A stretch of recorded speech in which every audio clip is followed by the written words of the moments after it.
Au vu des dernières annonces de plusieurs pays, l'automobile devra fortement évoluer si elle souhaite subsister, surtout quand elle se destine à un usage urbain.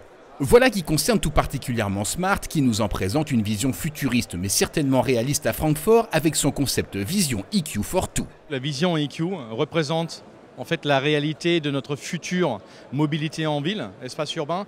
En fait aujourd'hui on dit nous avons 4 technologies disruptives. Nous avons la connectivité, la voiture doit être connectée avec son utilisateur, la voiture doit être connectée avec d'autres voitures justement pour pouvoir mieux régler le trafic. Nous avons l'autonomie, la voiture doit être autonome cette voiture qui n'a plus de volant, qui n'a plus de pédale, donc qui roule toute seule. Nous devons avoir le service de partage, donc la voiture n'appartient plus à quelqu'un, mais elle livre son service de mobilité, elle va vous aller chercher dès que vous l'appelez.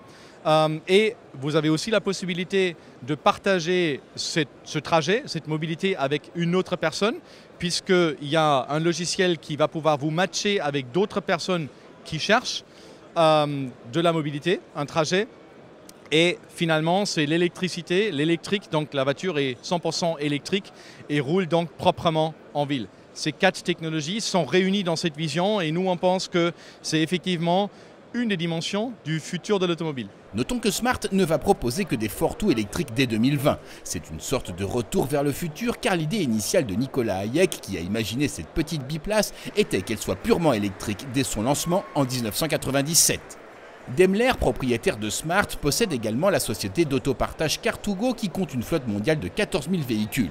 Du coup, il est fortement probable que le groupe allemand propose une offre de mobilité urbaine et autonome dans Paris. Voilà qui ne va pas arranger les affaires d'Autolib qui peinent à trouver sa rentabilité.